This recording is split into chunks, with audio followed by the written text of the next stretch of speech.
welcome to episode 6 of Crafting for Profit Live. Today's topic is selling your sublimation crafts. So, we're calling it our Sublimation Success Secrets, where we're helping you to sell your sublimation crafts and be successful at it. So, if you're joining us on the YouTube Live, feel free to ask questions in the comment section. However, we're going to kind of keep things on topic and we will answer those at the end of the episode. And if you have any off-topic questions, we always have a link in the description below the video or in the podcast notes where you can ask us anything at all. And we do episodes every now and again where we answer all of your burning questions.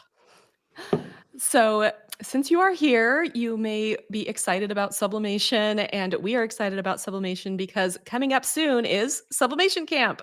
So, Angie and I have been running Sublimation Camp this is our 3rd year, which is amazing. And we have free tickets to our event. The event itself is May 2nd through May 4th, and we have something like 40 classes on sublimation. We have added DTF printing, so direct to film printing. So if you're interested in checking that out, we have classes on that as well. You can join us for those 3 days for free. You just come and join us. Amazing. We have a link to get your ticket down in the description below. I think, Angie, do you have a QR code? Yep, the QR code should be up there. If I'm on YouTube, I'm always pointing weirdly. It's somewhere. So snag that QR code and you can get yourself your free ticket and join us and come learn and have fun. We do this kind of fun camp atmosphere. You can get badges. There's campfires. It's super fun.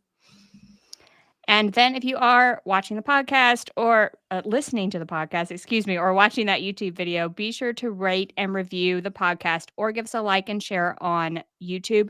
This really helps us. And if you have friends that might want to sell their sublimation crafts, be sure to share this episode with them. So now we have go ahead. Did you have something I do else? want to give a big thank you to those of you who have rated and reviewed the podcast because I see you. I went and checked and we have way more ratings and reviews than we did the last time I checked. So thank you. It's been so much fun to read those, by the way. It's the So highlight of my day. All right. So now we're going to introduce our special guest, and it's Courtney Brickner with the Crafty Brick. And she does fun crafty challenges, other amazing things on Instagram. You might have seen her dance. So we're going to let Courtney introduce herself. Hello, ladies. Thank you so much for having me. I am just, so honored that you guys asked me to be on your episode today. It's been so great to get to know both of you the last few years. I was one of the speakers at the very first Sublimation Camp, and it was actually my very first summit that I had ever done. So it was my first experience, and it was so much fun. Like, I loved it. I loved the badges. I loved the campfire. The way you guys set everything up was just so fun. So if anybody is on the fence about doing Sublimation Camp, you 100% should, because it's so much fun. I'm not a speaker this year. I don't know why I'm not. I said no. I can't even believe it. I'm having so much FOMO now that all the fun is starting, but it's just, you can't say yes to everything. So I opted out of this one, but if you are on the fence, you should definitely do it because Angie and Corey are amazing and all the speakers are great. But I'm just happy to be here. I started the Crafty Brick it's been about 4.5 years now. I opened up an Etsy shop and was selling, mugs and t-shirts, and I was doing vinyl and HTV and adhesive vinyl. And then Sublimation came out and it was like, whoa, this is amazing. And then I got into that. So I converted a printer and started getting all my things for that. And that's just kind of how my journey started into sublimation. And then I started selling sublimation items because there's so many things you can make using sublimation. So it's one of my favorite projects to do. And when you see me over on Instagram, I just feel like I'm, just spreading one crafty joy project at a time. I enjoy dancing. I enjoy having fun with my crafting. And I was trying to figure out a way to kind of bring both those worlds together. And that's what I do. So you see me dancing a lot with tutorials and bringing it all together over at the Crafty Brick. Oh my goodness. I love it so much. I love your channel a lot because one, it shows just how joyful crafting can be and how running a business can be joyful. Because I think sometimes we get kind of like, oh my gosh, I have to make 30 sublimation tumblers. And your brain is just, focusing on the work. But there is a lot of joy in crafting and creating and making. And I think that you just show that off so well. And it's just a joy to watch.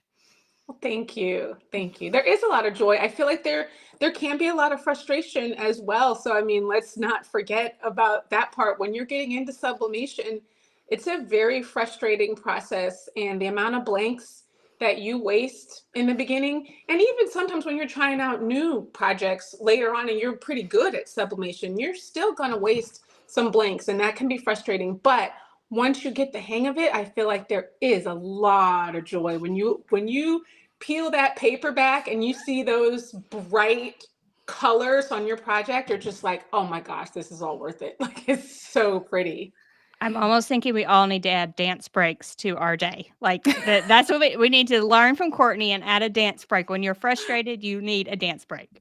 I agree. I often Yes. dance with my boys, not on the internet, but I will dance in the kitchen a lot of times with my boys.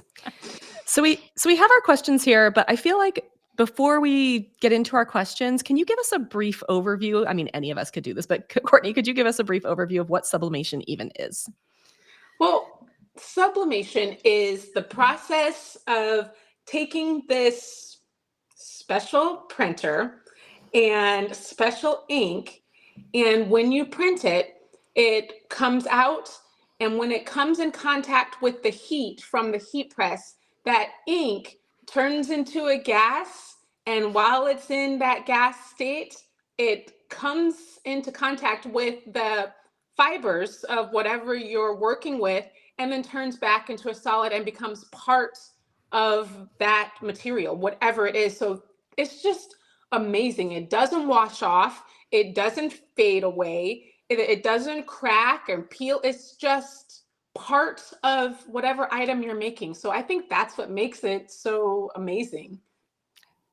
It's definitely what I love about sublimation, but we should also give the two big caveats of sublimation, right? So the first is that you need a poly-coated blank or a polyester or poly-coated blank, which can be frustrating because, some people don't want to wear polyester all the time, but that is one of the things for that chemical process to happen. We have to have that polyester or poly coating. And then number two, sublimation ink is transparent. And so we can't put it on dark colors because it will not show up at all. So everything that we talk about here, if we're talking about t-shirt decoration methods or other decoration methods, I feel like there's pros and cons to everything and there's not one perfect version, but sublimation gets pretty close because you can make stuff that I feel like you can't make with any other method and it's permanent. I agree. Although just one caveat on that, Corey, with the printing on dark fabrics, some of the times you can print on the dark fabrics if you want to just do black. Like, because I've done, red and green shirts, but if you're printing with just black, then it does show up. So, I mean, you can't get your bright colors for sure, but if you just wanted maybe black words or a black image, you could do that. Yeah, But good point. Yeah, and no weeding required. Like, let's just go ahead and say that right now. I don't even know how I left that out. That's like one of the best parts. Wow. I mean, so you get fast. started. Most people, when they get started with crafting, they start with vinyl because it's just the easiest way to get into the crafting world. You get your Cricut, you get your vinyl, and you start making stuff. But when you realize that you don't have to weed anymore, that is a game changer. Yeah, absolutely mind blown. And I still, no matter how long I do sublimation, that peel back and reveal, sometimes I'm just like gasping at how good it is. Like it still amazes me. Me too. It really does. And I still love it. When I peel back that paper, it's so exciting. I was making sublimation jewelry just before this call. And each time when I like pulled it back and I was like, oh, it worked. Like, I don't know why I'm always so shocked. I've been doing sublimation for like 3 or 4 years now, but I'm still like, wow, it's gorgeous. It's gorgeous. Yeah. All right. Do we want to get into questions? Let's do it.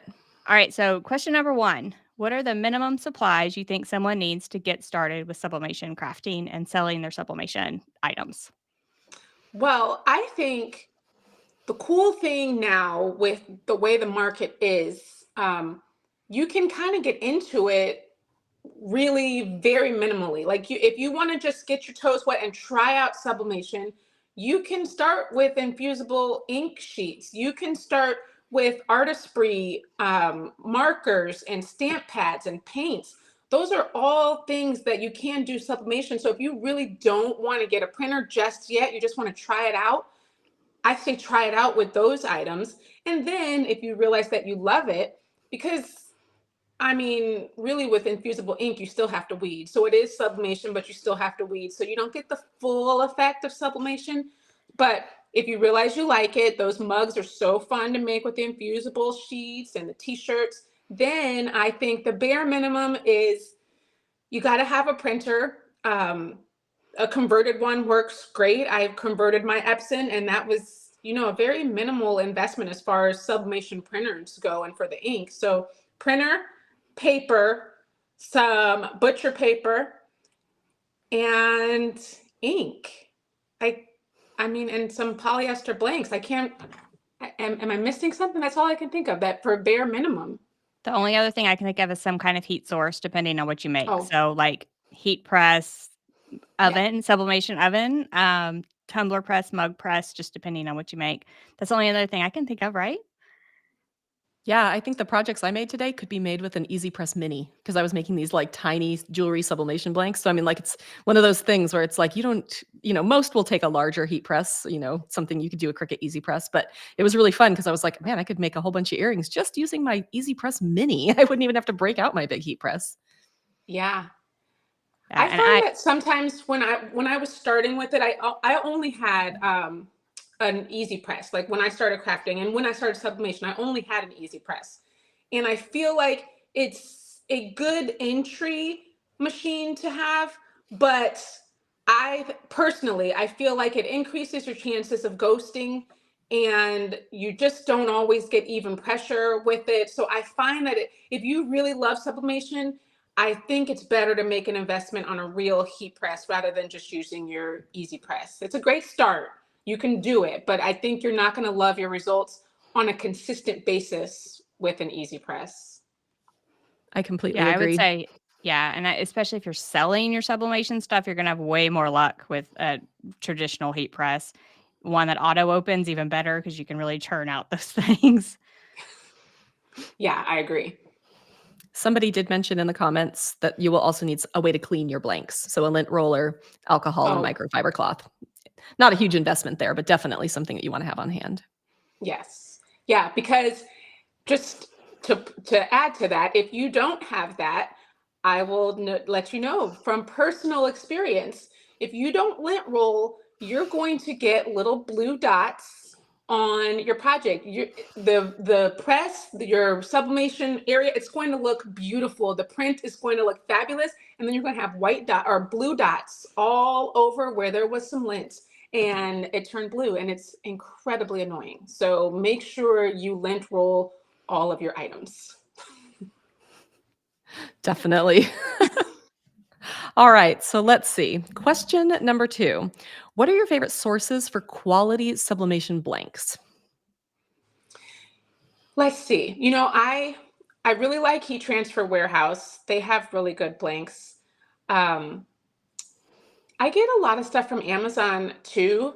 I have a lot of luck on there. There's so many different items on there that you can get.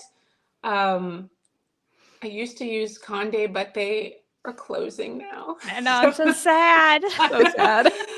They're closing. They had the best linen tote bags and little drawstring backpacks. And I have to say, I'm really going to miss those. Yes, I've been so sad. I have found a lot of the Condi stuff on Heat Press Nation because I need to source all of those blanks somewhere else, for all my posts. So I found some stuff on Heat Press Nation, but yeah, that's the closest I've come.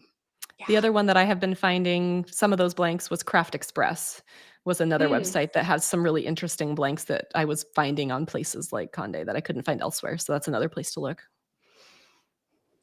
I do think about Amazon. I mean, I get tons of blanks on Amazon all the time. And I would say like 80% of them are awesome, but you have to be willing to like get a bad one in the bunch every once in a while. Like you have to just be like, okay, not everything is going to turn out perfect. I may have to try a brand or two. We use PYD Life a lot And I feel like overall we've had really good success with them. So, but I've also had other things where I was trying to make sublimation acrylic keychains, and I could not make it work. I've been doing this a long time, and I was like, I think these blanks are just terrible. It is not me. It is you. It is you. Yeah, so HTV when I'm ordering from Amazon and I find like PYD Life's a good one example, and I find like their stuff does good for me consistently, I like keep a list. And that way, if I need an acrylic keychain, I see if PYD Life has one first or someone else on my list. And that way I don't get those acrylic keychains that do not work, or I've had bookmarks that do not work, just tons of things. Yeah. You were going to I found mention that HTV Ront is another good one that I think has some good blanks. Their earrings are fabulous. And I love that one of the things that I like about them is they've got, most sublimation blanks have that clear film that you're going to have to peel off. The HTV Ront earrings, they're actually a blue film, so you can see it a whole lot better than the other ones.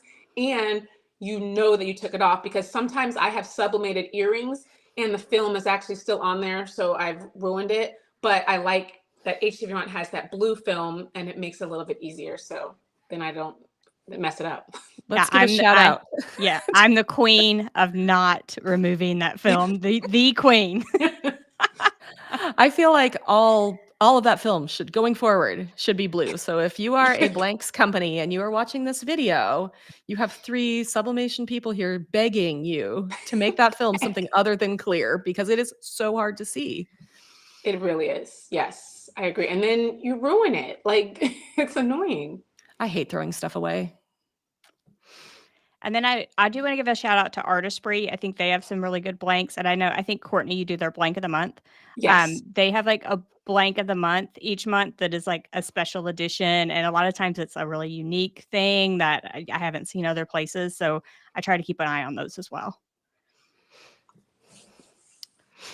All right. Question number 3. Are we ready? I think we're ready. How do you make your items stand out in a crowded market?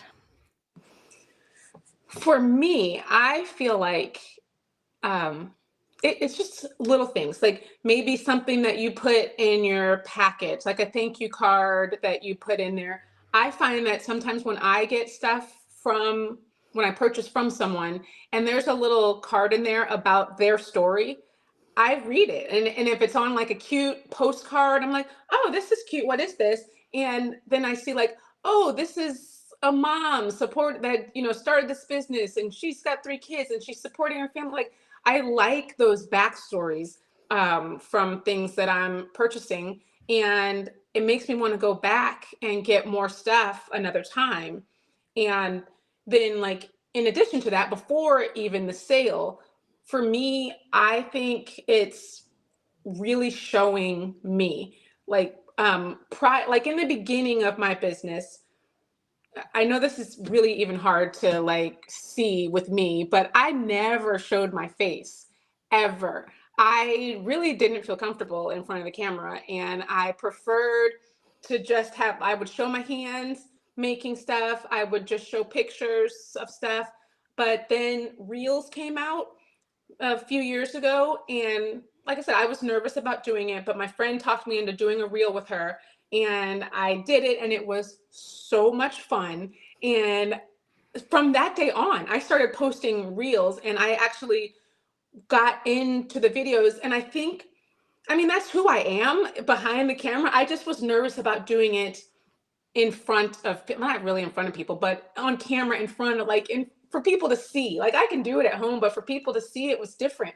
But I feel like it made a difference in my sales, because I think people put a face behind the brand. So you might see a whole bunch of tumblers and everybody's doing sublimation tumblers, but you know that Courtney actually sells this tumbler because she was dancing with it and showing you how she made it in her video. And I think it kind of sticks into your memory a little bit more. So I think just finding some ways that your product can stand out a little bit, even though everybody's doing the same stuff, just to kind of differentiate, I think makes it a little bit different and makes you be able to sell.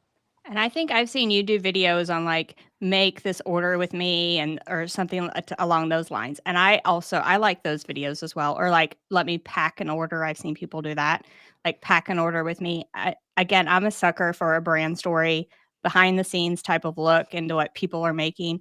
And those videos like get me every single time just watching someone actually make an order. Yeah, and knowing that somebody is making your order. This is not a huge company with machines that are just cranking out tumblers. I am printing this out, I'm putting it on the tumbler, I'm making this, and then I'm packaging it up and sending it to you. Like I did the whole process, and I think that that means something to people.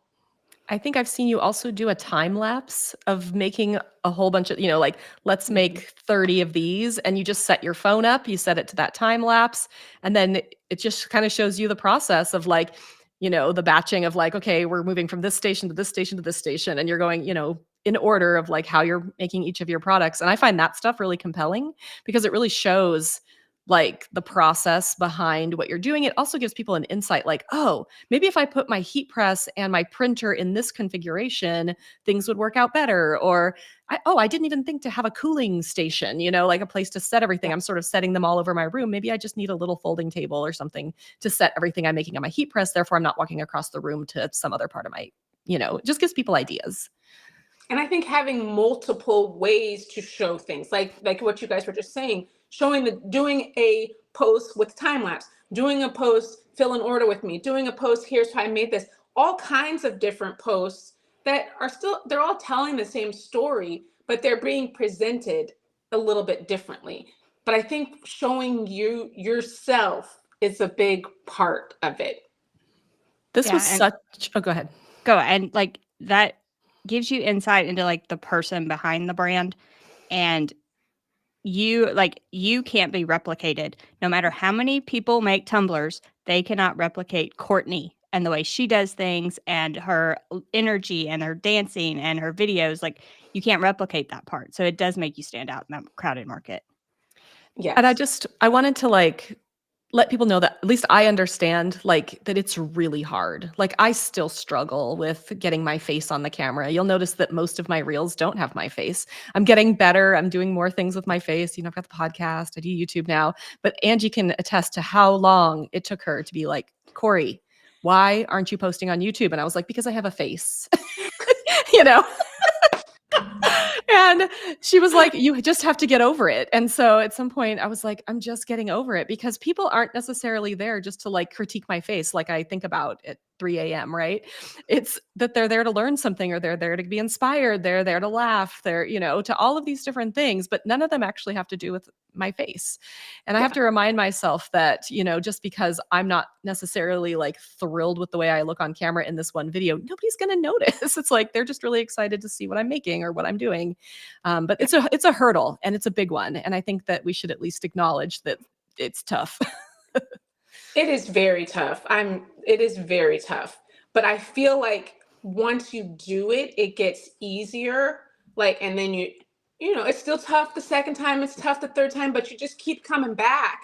And the more you do it, it gets easier. Like, I don't mind, like, obviously at all now being on camera. I do it all the time, but it's hard at first. And then you feel like people are judging you and you don't want to like look stupid or you don't want to mess up or say something dumb. It's just like there's so many things going through your head. But then when you just do it, I'm just like, I don't know. I started this thing, it's called Crafty Tuesday. And I go live every single Tuesday. It's crazy. I think I've been doing it for like 2.5 years now. And typically I make something that I have not made before. So which is crazy in the first place. But I don't love to show mistakes and show me mess up for sure. So it's still kind of hard for me sometimes to go on and show that side, but it was really important to me because I felt like, um, not that I see myself as like a role model or whatever, but people were coming into my DMs and they're like, oh my gosh, I want my channel to be like yours. I just love I love your crafts. I love everything you do. Like, I mean, and it was nice. It made me feel good, but it also made me feel a little bit bad because I'm like, it is not like this all the time. Y'all don't see all the craft. You don't see all those tumblers that I have downstairs that are so messed up. Like, it took me 20 tumblers to get to this one that I posted on Instagram for you to show that it was really good. So it got me thinking that I wanted to show the other side of crafting. Like, it was like, this is what it really looks like when you are trying something new. It's not always pretty. And Crafty Tuesday, that's what it is. And I do it every week. And some weeks it is wonderful. I try something new and it just is so great. And I'm like, yes, this was amazing. And a lot of times it is a hot mess. Like, people are like, we're ready for the hot mess express. Like, let's bring it on. Like, they love to see it and they don't mind me messing up. I still feel a little bit not okay with it sometimes, just because I don't like to mess up. And I certainly don't like to mess up in front of people. But I keep coming back every week and we just keep doing Crafty Tuesday. And I think it is important to show, like, first of all, for me to face that fear of me doing it and messing up. And second, showing that I'm just regular. I mess up just as much as anybody else does, sometimes more, because I'm not really good with directions all the time. And I don't know. I just think it's good to do. So I keep doing it. It's very relatable though, because everybody makes mistakes, right? So it's like you don't want to see your favorite content creator just like killing it every time, Every because then you're like, what's wrong with me? And we don't want people thinking that. I mean, I'm very, very, very honest. Like in my YouTube videos, this worked, this didn't work, all of these things. I would do this. Here's how I fixed this mistake. Wow, that sucked, whatever it is. It's like, but I think that that's so much better than just having like I made this perfect thing perfectly every time sort of style. I feel like social has been getting a little more real, like real life. And I don't know Yeah. if it's because of like the TikTok influence or whatever, but I feel like it's been getting a little more real. So where it doesn't have to be picture perfect. You can show behind the scenes, you can show that messy craft room behind you, and it's okay. And I say that and I like cringe every time there are boxes behind me. So true. It's hard. It's hard. Yeah. It is so hard to keep a craft room clean, y'all, for video. So hard. Impossible. I mean, it's when we frankly. got on here, I told you, I'm like, okay, I'm taking all this and I'm throwing it on the ground. Now it's clean behind me. Like, I won't show you my ground, but Don't look below the table here. You only get the screenshot on YouTube. That's it. Yeah, and it looks great right now. Amazing. Last week we talked to Jamila Payne a little bit, and she was talking about standing out in a crowded market a little bit and like personalized projects and personalizing things to help like differentiate herself from the crowd. And so personally, I love Kittl, and that's Kittl for those that are asking like for spellings in the comment section, for being able to make and customize like designs they already have on there easily. I think it's perfect for beginners. I get asked all the time, like, what software do I use as a beginner for sublimation, for SVG files? And that those designs translate really well, I feel like, and you can customize them very easily. Like, I have no problem just from the first time I get on there. Yeah, I feel like Kittl's a really good option if you don't have any design, sense. They have like this really big library. It's like full of templates and elements and designs and all sorts of stuff that you can like use them to customize all of your designs. So like you take one design and then you change it all around without having to have that sort of design history, to read it or to make it. And if you have a paid subscription to Kittl, then you can actually use those for commercial purposes, which is awesome. So it's not one of those places where you can make your own designs and not use them. You want to be able to sell the things you make with them. Yes, and we are very passionate about commercial licenses around here. And they do have, so for those of you that are getting into AI, they do have an integrated AI into their editor now, which I was very excited about. Like, I just popped on there the other day and saw this. So you could just kind of tell it what you want to create, choose from the results. It'll create it for you. So it's definitely something to look into if you've ever wanted to like make your own designs or you want to play around with AI. So we do have a coupon code for you, and the coupon code is CFP, and that's for 25% off all plans, both monthly and annual. And the link is, we have a QR code if you're on YouTube. It's in the description below the video or the podcast notes, and it's link.craftingcamps.com/Kittl. That's link.craftingcamps.com/KITTL. Gotta love Kittl. I haven't ever used it. I'm going to have to try it out. Oh, you got to try it out. They have really cool designs, especially they're like designs that are way more than I think. I mean, I design stuff and it's way more than I feel like I could ever design myself. Like it's very cool. Yeah, so what I like about it is I can choose from templates, and then I can pick what I'm making. So you can pick t-shirts, and it sorts them by like, these are cool t-shirt designs. And then you just pick one and you can change the name or the date or whatever, and then it's ready to go. So that's my favorite way to use it. It's just like, I want something quick. I want to put it on a t-shirt, and I can sort it by like designs for t-shirts or whatever you're making. And then I have to mention this. For those that sell their sublimation crafts, you design in Kittl. They have a mock-up button up at the top once you're done with your design. Puts it on a mock-up for you. You choose from the mock-up, download the mock-up, put the mock-up in your store. No more having to go somewhere else to do a mock-up. Like, that was like chef's kiss for me the other day. Making life easy. Yes. Making it simple here. Very All cool. right. So we are back to our questions. Question number 4 for you, Courtney. What are your best-selling items, and what is your best advice for finding the best things to sell? My best-selling items would have to be probably tumblers and custom passports, and the tote bags are some of the most popular ones. I feel like I just am looking around, like what would I like? What would I want to have? And I look at that type of thing. I'm always looking, like whenever I'm going to stores or whenever I am out, I'm like, what something maybe like that. That's kind of cool. I'm just inspiration everywhere. So I look at like, what are other people using? What do people like? What do people need? What do they want? What are they talking about? I feel like my brain is just always thinking about what could I make? What would people purchase from me for something? So I think I'm always looking for ideas, not necessarily in any particular place. I feel like I've noticed, and I know you do a lot of different things, but for some reason in my head, you've stuck out as the person who makes things for girls' trips. I know that's Yes. very specific, but like little cute, the little string backpacks, tumblers, you make like a little set that goes together for Yeah. like girls to take on a girls' trip. And I'm like, that is such a great little niche, because it's like, what girls' trip doesn't need merch, right? What you need to bring something along. You're all matching with your besties. Like, it's just perfect.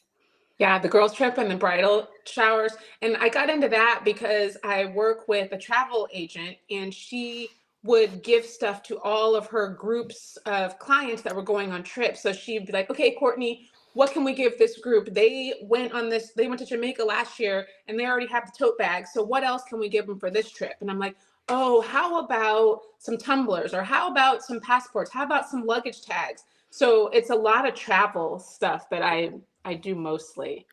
And she does a lot of trips. So we work a lot doing that type of stuff. I love that idea. I feel like it's just, I don't know. Now I really want a vacation with both of you, and we need merch. We need to, Yes. we have actually done that before. So, we should do that again. We did do it. We did not get custom Courtney Brickner merch at our did little not. retreat, though. It was a bit of a last minute retreat. We can't blame Courtney. It was so amazing though.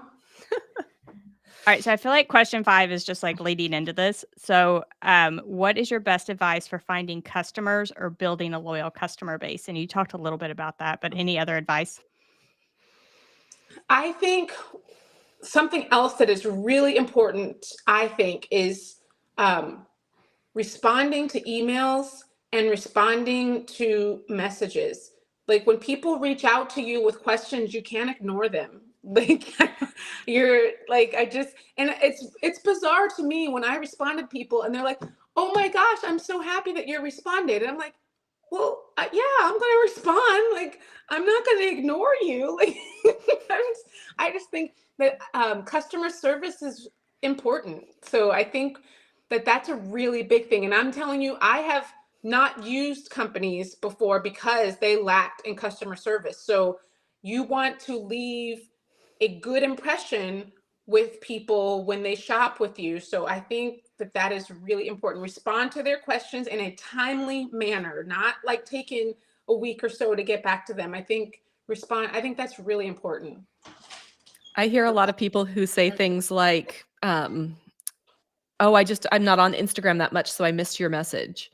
But if you're going to be on Instagram or wherever you are, you need to respond to messages. Like I can say, I'm not on TikTok that much and I don't respond to messages like I should. And sometimes I'm like, oh, I really need to get better about this because I'm not providing a good customer service experience on TikTok. Instagram, fine. Email, fine. Facebook, fine. But definitely, we all have the things that are a little harder for us, right? Yeah, TikTok doesn't like me, so I'm not very good on there either. I feel like it doesn't like me either, so I'm not very good on there. But I will say that the more you grow, the harder that part gets, is the customer service portion of it. And I feel like I waited probably too long to hire that out. So I would encourage people to like maybe consider that because it is very important to keep your customers happy. And doing that by yourself while you're creating and making the things and shipping the things can be so hard. And just the customer service of like, hey, your stuff is shipped, here's the tracking number, following up when they don't get it, doing a shipping claim, all that stuff, and in a timely manner instead of waiting. You do not want a credit card chargeback. You want to follow up with those customers. Credit card chargebacks are the worst. I will say from personal experience, I ordered some vinyl from a company, and I'm not going to name them here, but I ordered some vinyl from a company on April 5th. A week later, it had said it hadn't shipped yet. So I emailed the email address that they had on there, which had a specific first name. It wasn't just info at the name of the company. It was like the person's first name. Hey, just wondering when my order was going to ship. I'd like to be able to use this product. Didn't hear back. Another few days went by and I'm like, hi, any update on this? And because it was still showing in USPS as not being shipped. And I was really close to hitting that credit card, give me my money back button, like because I wasn't getting my product. And then I noticed that it shipped and now it's going to be here on April 30th. So that was 25 days after I ordered. And I can tell you, I'm not going to order from this company again. And that's really disappointing because it's like, there was like, if you have any questions, contact me personally and maybe this person's having a hard time in life, which I understand. Trust me, rough beginning of the year if you've listened to any of these episodes. However, you're still running a business. And so you have to figure out how to manage your customer service no matter what's going on with your life. Even if it's I'm so sorry, I had a family emergency, I will get this out on this date, whatever it is, just communicate, I think is the most important part. Yeah, I think that's huge. That might lead us into question number 6. Any advice for packaging and shipping your sublimation items? And this is my least favorite topic. So, Courtney, any advice for packaging and shipping? Why is it your least favorite topic? I do not like to ship things. It is like my pet peeve to like package and ship things. I absolutely hate it. Oh, well, I don't mind shipping things. I don't, but I do like to have a system. So I will measure stuff. I want to make sure that I have the right size boxes for everything that fits nicely. I make sure that I've got the like bubble packaging wrap, all of that. And I have multiple sizes. I don't like try to ship like little things in a big old box. I have perfect sizes for everything that I ship out. And like my mugs, I just like to make sure that everything is going to arrive not broken or damaged, and it's going to look nice too. Because I know that I could reuse other boxes, but I want it to look nice when it comes to you. So I don't typically reuse like my Amazon box. If I'm sending it to a friend, I will reuse like an Amazon box or something. But if I'm shipping it to a customer, I have multiple sizes of boxes that I will use. And yeah, I try them out. I measure everything and make sure that I know. Actually, I go into detail on my shipping because I want the shipping price to also be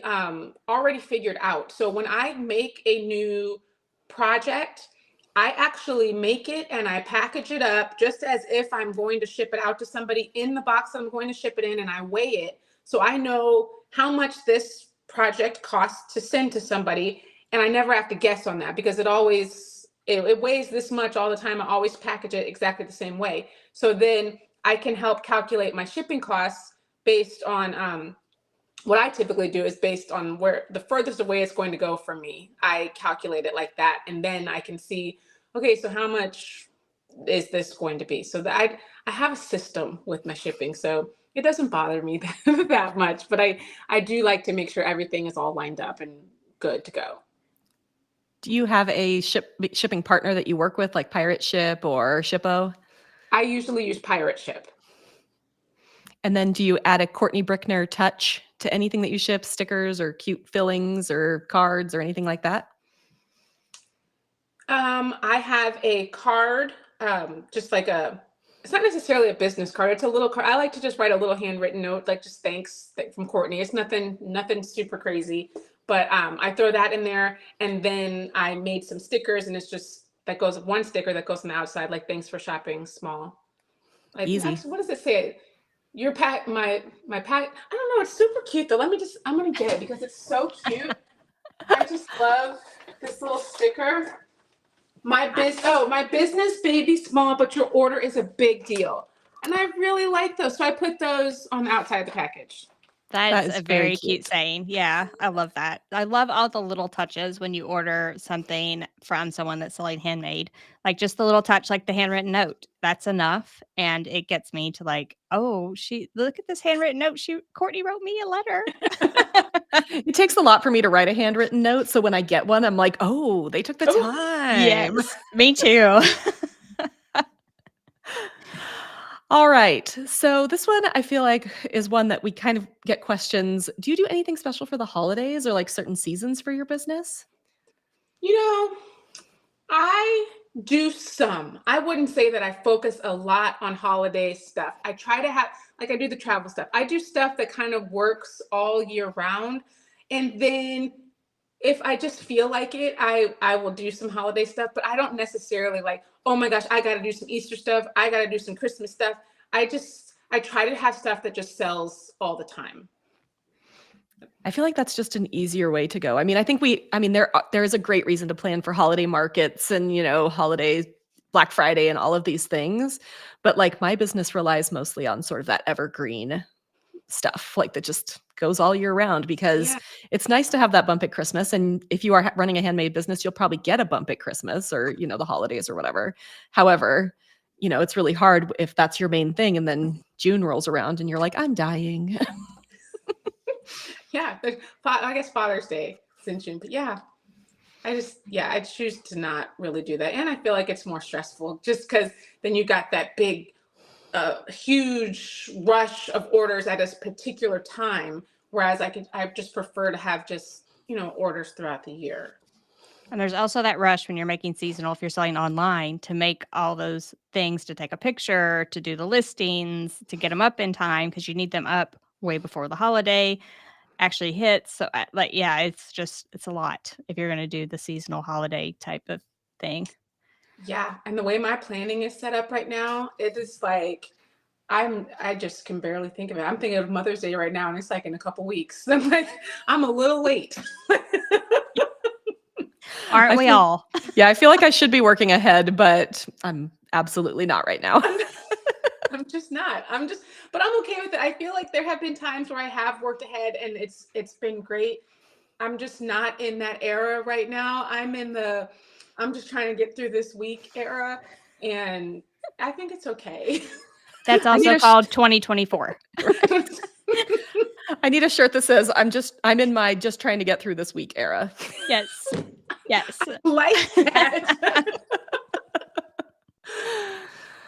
All right. All right. What can you tell us though, this last question, What is there one challenge you had when starting or growing your business, and how did you overcome it? So one single challenge. One single challenge. This is tough. This is going to be tough to narrow down one challenge because there's a lot. I mean, yeah, there are a lot, but maybe I can just say one lesson that I learned with my business. It was a huge lesson. Shipping. It was a shipping problem, which is not my problem per se, but I could have made some changes up to this. So working with the travel agent, she had an enormous party, like 60 people, and each person got a backpack, a tumbler, a t-shirt, and a towel. Everybody got that. So it didn't fit in one box. It actually ended up being in five or six boxes, I think. I shipped them all. One box didn't make it, and they were customized. Each person's name was on each thing. So they lost a box. It actually never got recovered. I didn't purchase insurance on the packages. Do you know insurance would have been $4 for each of the packages? I was so mad. I was like, I cannot believe I didn't get that insurance. So the lesson I learned was buy the insurance. And if you are doing customized things and maybe you've got a large order, write down what's going in that box. I didn't even know which people were missing. So I had like 12 people that were missing. They had to go through all of the boxes that they had and like, okay, we've got this person, we've got this person. So that was a big lesson. That was a lot of money. And then I work with this person all the time. So I didn't feel like, hey, you're going to have to pay all this extra money for it. So I felt like I should cover it, even though it really wasn't my fault. The only saving grace was that I had purchased the items at cost, so it wasn't like I was out of the total amount of what she was charged for it, but I was still out, and it was not a fun lesson. So it's just little things that you do, you mess up, and you figure out a better way to do them. I think that's all business. You just make mistakes and you learn what not to do or to do next time. I think that learning from your mistakes it's such a hard lesson, but like you're never going to not get that insurance, right? Like you learned your lesson the hard way. And so I feel like we hope this podcast helps people not have to learn lessons the hard way, but I think there are just some lessons where you're like, yep, okay, I have to eat that and it sucks. Yep. And I feel like along the way, there are going to be mistakes you make and lessons you learn, no matter what. Like, none of us is perfect. We didn't have a perfect journey to get to where we are now. We made mistakes along the way, went the wrong direction and turned around and went back. Like, so there are tons of different things that I would do differently as looking back, but hindsight's 2020, right? Like you make the decision, the best decision you have at the moment with the information you have, and you learn that lesson later. Yep. It's so true. And forgive yourself. And don't beat yourself up about that lesson. Like you said, you make the best decision you can at that moment. And yeah, you just got to move on. I spent a lot of money trying to get Facebook ads to work for me. And because I have such low priced products, I could not make them work, which means, I was breaking even on I was making money with the Facebook ads, but I wasn't able to pay the agency that was doing the work for me. So I ended up losing money, and I beat myself up over it for a really long time. And I had to remind myself, like, this was a business expense. It was trying to make something work. It was trying to grow my business. And yeah, it sucked. It was not fun. And it was a hard lesson to learn, and there were tears, but like, it was a lesson I needed to learn because I've been doing this for so long. I'm like, can I make Facebook ads work for me? I tried on my own. I tried, different things. I was like, maybe an agency can help. And at this point, I'm like, maybe Facebook ads are just not great for me right now. And that's okay. And I just had to learn that lesson. Yeah. And that's okay. Yeah. It's okay. My bank account says it's not okay, I but know. it's okay. I'm in that same place with you, Corey. I'm trying to figure out these Facebook ads. They make them sound so easy, but they are not easy. Not They are easy. not. They are not easy people at all. There's so much that goes into that back end of those ads, and it is not easy. It's Yeah. like a full-time job by itself. We could do a whole episode on lessons from Facebook ads. Not even how to run them, just what lessons we've learned and the horrors along the way. Yes, I can contribute to that conversation. Yeah, Facebook ad horror stories. That's what we'll just title it. Okay, do we want to ask for any last minute questions? If you're joining us live on YouTube, ask any last minute questions in the comment section because we're going to take those in just a second. But first, we're going to chat pricing. And Courtney is the queen of coming up with pricing for your small handmade business. I feel like everyone's been asking us about pricing and how do I get the right price? And we're going to let Courtney tell us about her crafty project projector. And I'm going to put up the links. Perfect. So you said I'm the queen of pricing. I was not good at pricing at first. I felt like when I started my business, it was just like friends were asking me, "Oh, can you make me this sweatshirt? How much?" I'm like, "Oh, I don't know, how about 15?" And then I just kind of just pulled a number out of the air. I don't even know where I came up with these numbers. It was just like, "Oh, well, the shirt cost me, 12. The sweatshirt cost me 12, so I'll just charge it." I was not making money. I don't really know what I was doing, but it wasn't working. So my husband, who is a financial professional, was helping me, and he helped me create this spreadsheet, and it's called the Crafty Profit Projector. I love it. Like, I use it all the time. When people ask me for a price now, I never give a price before I input the information. So basically, it's a whole system to help you create the best price for your product. It has a workbook that you use to help you brainstorm, help you fill out what materials go into your product. So there's like a page for each project. You write down all your materials, what the cost of all those materials is. Then you input all that information into a spreadsheet, which has formulas that are locked so you can't mess them up. You put in the price and it just stays there. So your tumbler may be $6. So the tumbler price is always going to stay in your spreadsheet. And then when you want to go make a tumbler, you have a list of everything, all the materials that you would need to make a tumbler. So you just click in, okay, I need one tumbler, I need one piece of sublimation paper, I need one piece of butcher paper, and then it calculates that and it says, okay, the price of this is $6.30 of all these materials. And then you can decide, do you want to include shipping in your price or not? But I have the tools for you to put shipping in there. It also has the fees for, like, if you're using Etsy or Shopify or any of those big name stores, it has the percentages already calculated in there. So you just pull it down from the drop down. I'm selling on Shopify. Oh, so that's going to be $1.40 for me to sell that.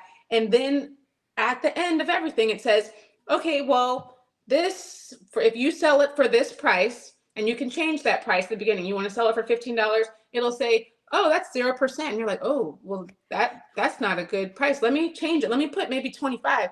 Oh, now you're making 30% profit margin on that one. So there you go. Like, why don't you start there? And then you're like, oh my gosh, it takes all the guesswork out of pricing your products. So it's the whole system to create so that you can increase your profit margin and you're not losing money doing all this work.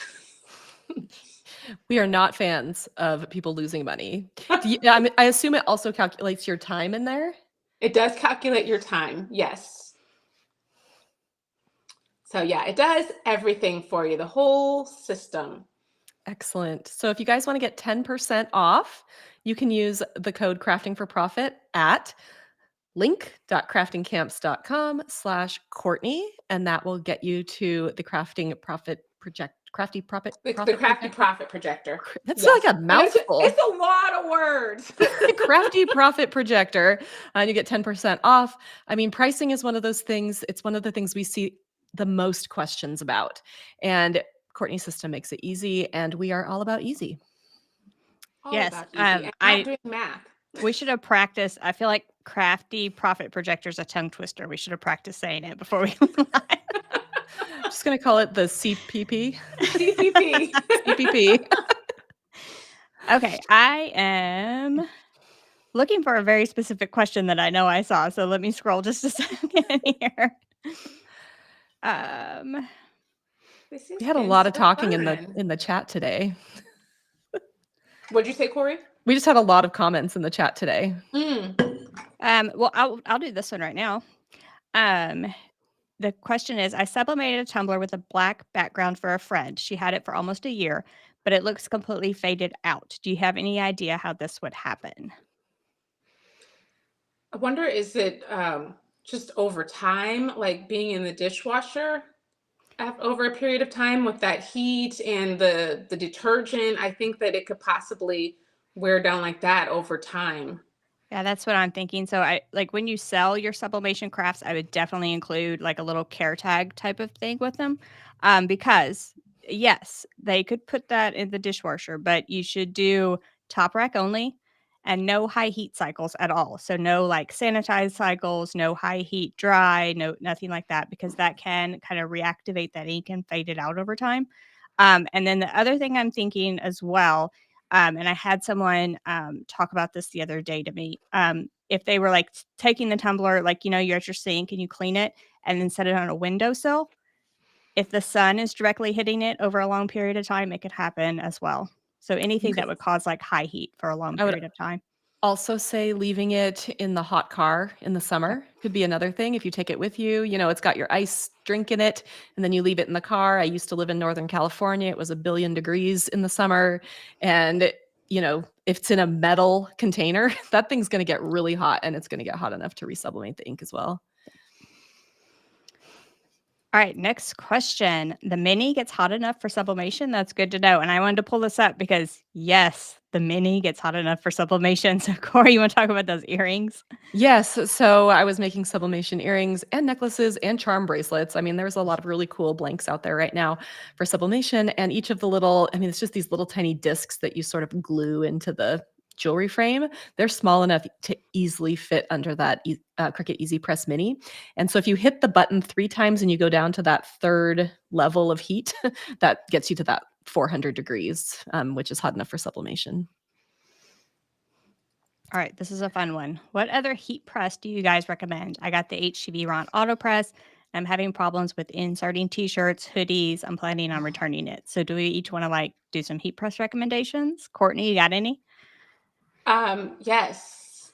And I think that that's also, I have the HTV Ront Auto Press also, and I think it's a great press. I love having it, but I like having it as a second press because I do think it can be that teeny little space that you have to work with is challenging. And then the fact that it only goes up to 99 seconds, sometimes that can be challenging for some sublimation projects, as well as sometimes just getting the pressure right. So I do love the press, but it's not for everything. I really like my heat transfer warehouse Walla press. I have the 16 by 20 Walla press, auto open, and I love that it's got the feature that it will shut off automatically if you leave it on unattended. I mean, you probably shouldn't do that, but just in case, it will turn off and cool down. So I like that feature also. So I really like that press.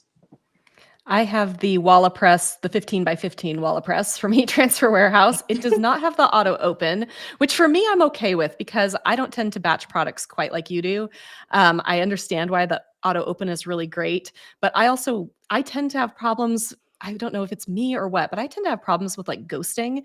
And so the auto open sometimes will jump and lift that transfer Yeah. up a little bit and you can get ghosting. So mine's an auto open and I'm always like opening it so carefully, but I do feel like the 15 by 15 inch size is good for like 90% of the projects I would want to make. And then there's like 10% of the time I wish I had the 16 by 20. Yeah. And I'll mention if you want like a smaller one to start out with, the Caesar heat press that's at Michael's. It's like a 9 by 12. Very good heat press. It doesn't have an auto open or anything. So it's just a manual heat press, but it is a very good heat press. I've used that thing a ton. So that's one recommendation if you wanted to start out smaller. And then I wanted to give a recommendation of like, I know it's expensive, but the Cricut Auto Press, if you have any issues with your hands closing a heat press, arthritis, anything like that, a lifesaver, an absolute lifesaver for that type of thing. So I always recommend that to people if you do have issues with your hands or anything, that it's been a lifesaver for me. All right, and now we can talk printers. How about the Sawgrass sublimation printer? Anyone have experience? I know ink is expensive. So do we want to talk about like printers a few minutes? Sure. All three of us have a Sawgrass. I know that. I like my Sawgrass printer. It's my big printer. So I have the Sawgrass SG-1000, and I love being able to print really big prints. And that's kind of the kicker for me. I didn't want to convert a big printer, like a Epson 15,000 or 1,500, 15,000. I can't remember what it is. That's the kind of the big printer that you might want to convert. I think you can get good results from a converted printer, but you can also get not good results from a converted printer. And I did not want to spend that kind of money. So for me, the big Sawgrass was it for the larger print size. You know, for me, I actually had the Epson 15,000. I did convert it. But I also now have the SG 500 and the SG 1000. That Epson was incredibly slow. So if you are selling stuff, you do not want that printer. I'm telling you, it did print very well. It was a great printer, and the ink definitely is way less expensive. But and I know for a fact, because I did a side-by-side comparison and I timed them. My Epson one took 5 minutes to print out this print, where my Sawgrass took, I think it was 35 seconds. It was a huge difference. So if you got to print a bunch of stuff, who's got 5 minutes to sit around for each page? Nobody. So I find that the ink does last a really long time with the Sawgrass. So it is expensive, but you do not have to buy it that often, and it's good. So And then I'll give a shout out to the Brother sublimation printer. I think like I have all the sublimation printers, but I will say the Brother, newer to the market, it is a smaller print size. However, it is less expensive and the ink is less expensive. Plus it has like the cartridges, so it's easy setup, similar to the Sawgrass, and the ink is way less expensive. So I've been having good luck with that one. So if you're I feel like there's a range of printers. So the converted Epson EcoTank is the lowest range, and that might come with some headache for colors, printing time. I also have troubles with that, like Courtney was saying, and maintenance, clogs, just tons of issues with that on that lower price range. In the middle, the Epson F170, but again, those clog and stuff issues. Brother sublimation printer sort of in the middle, and then Sawgrass would be a higher end printer. So there are a range of options depending on where you are with your business. But yeah, the Epson's definitely, I tend to like, if you're going to do a sublimation business, it might be okay to start with the Epson, but you're going to want to upgrade quickly.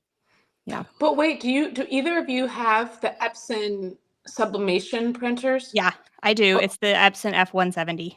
It's still slow? Yes. So I would say speed wise, both of my Epsons are the slowest. The converted one's probably a little slower than the F170. Then the Brother is next, and the Sawgrass is the fastest. Okay. So yeah, I would still say that both Epsons are slow. All right, this one, I'm picking this one just for Corey. Do any of you have animals, and no matter what you do, their hair seems to get everywhere and they're on everything, even though they're not allowed in the craft area? Do you have any of those issues? Oh, do I have this issue? Yes, I do. So I have a Bernese mountain dog, and his fur is everywhere. My crafting space is not connected to my house. He does not come in here, and yet his hair is everywhere. So throughout my craft room, I have like 6 lint rollers. That's the first thing. I just have lint rollers everywhere. So I'm constantly cleaning off the backgrounds that I'm using, the blanks that I'm using.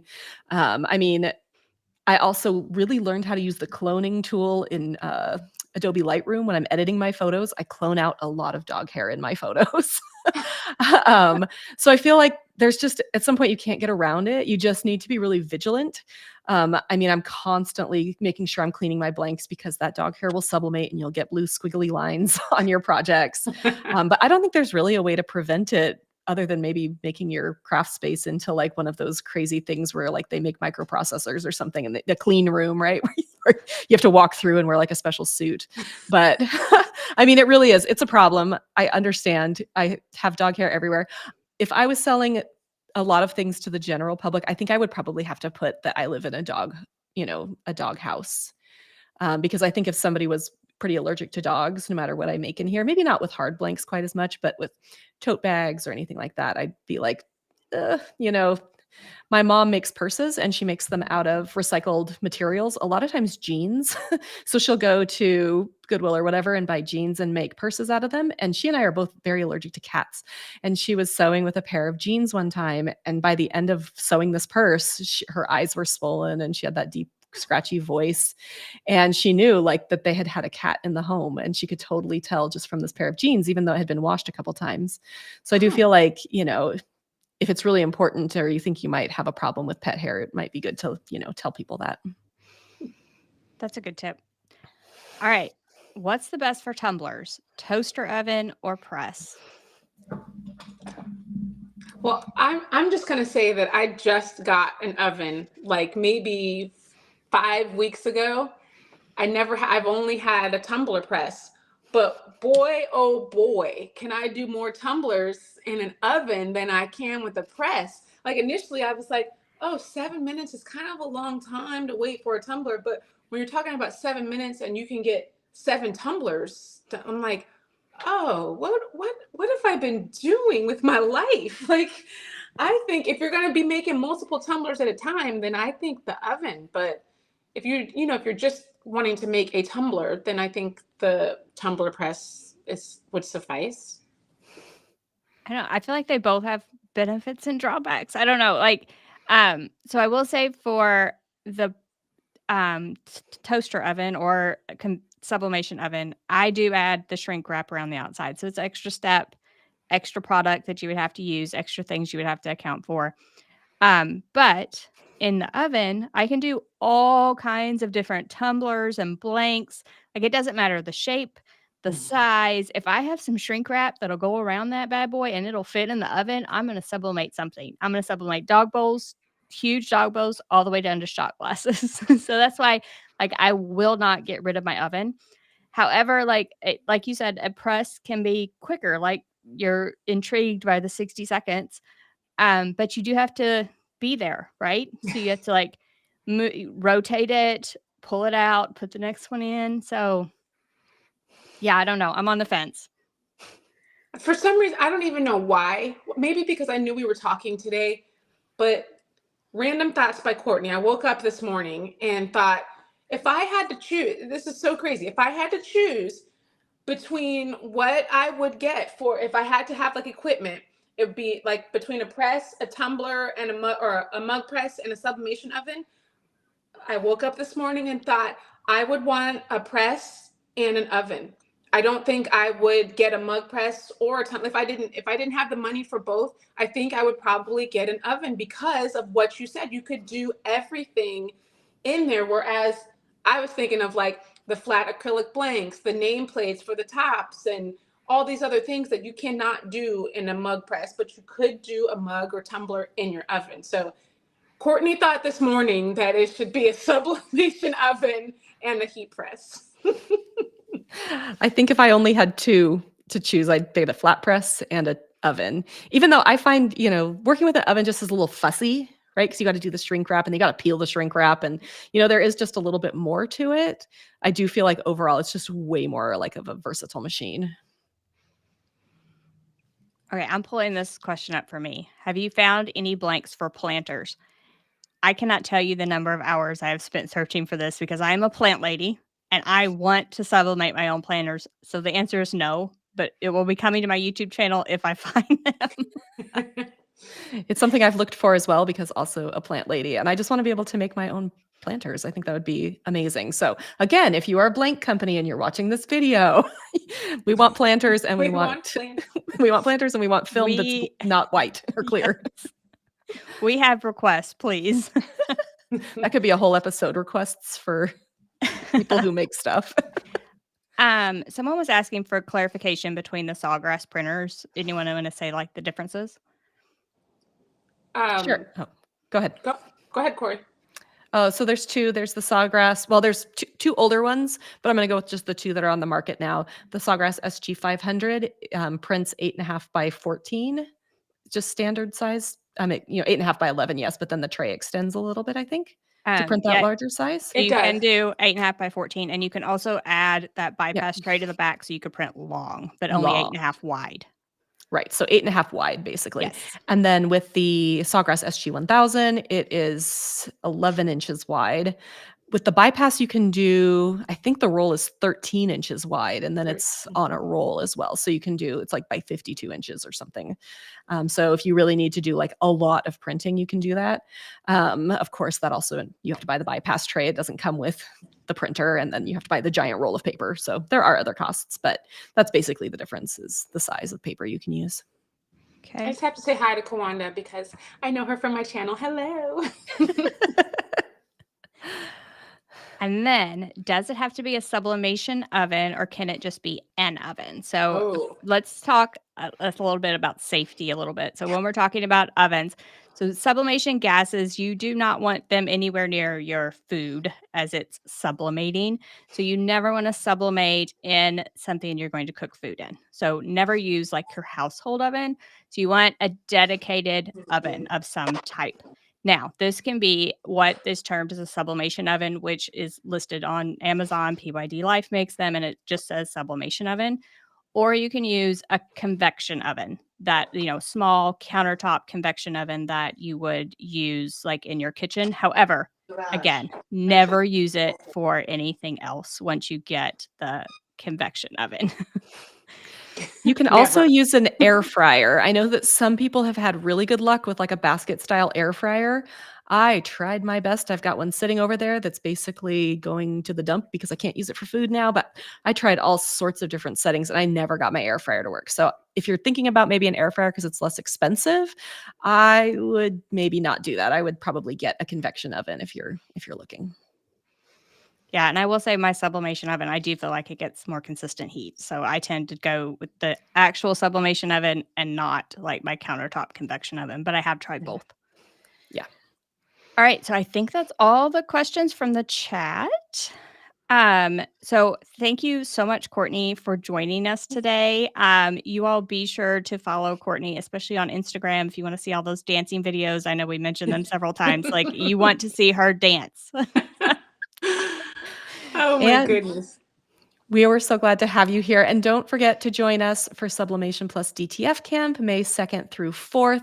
I think I'm going to have Angie throw up that QR code again, if she can do that really quickly. You can grab your free ticket with that QR code. You can also just go to sublimationcamp.com, learn all about sublimating on a variety of surfaces, variety of techniques. We have like some really interesting things this year. We've got shoelaces and faux leather, graduation stoles. There's we've got some really interesting blanks this year, which I'm really excited about. We have 10 basic sublimation classes that Angie and I teach. So if you're like, I'm still really new to this, we got you covered. Those 10 classes are available all 3 days. So if you're just like, I just need to get a handle on what the heck I'm doing, just come and join us for those 3 days and watch our beginner classes, because we will walk you through everything you need to know. And then there are more than, it's something like 20 something other classes. There are a lot of classes this year. And it's for all, we have them divided up by beginner and intermediate. So you will know, hey, I've actually been doing this for a while. What's something new I can do? So super exciting. But we just want you to come join us. We have such a good time, and we love camp. And we do have the code and the link for Courtney's Crafty Project Projector, and that is in the description below the YouTube video or in the podcast notes. And then don't miss our next episode on SEO secrets. If you sell online, you do not want to miss it. We're going to have Holly Homer on, and that's going to be on YouTube on May 9th and on the podcast on May 13th. If you want reminders about this. You're like, I can't write this down fast enough. Sign up for our newsletter to get those reminders. Again, in the podcast notes or the YouTube description, sign up for the newsletter. We will send you those reminders for our lives as well as podcast episodes. All right. And we want to give you one last reminder to share this episode with anybody you think would enjoy it or may need it. Leave your ratings, your reviews. We covet those. They actually help us get our podcast shown to even more people. That's how Apple and Spotify and all the places determine that we are worthy. So if you can go and rate and review our podcast, we would really appreciate it. These are vital to our success. And Courtney, thank you once again for joining us. We really loved having you here. Thank you so much, guys. This was really, really fun. Yeah, All we right. had fun too. All right. So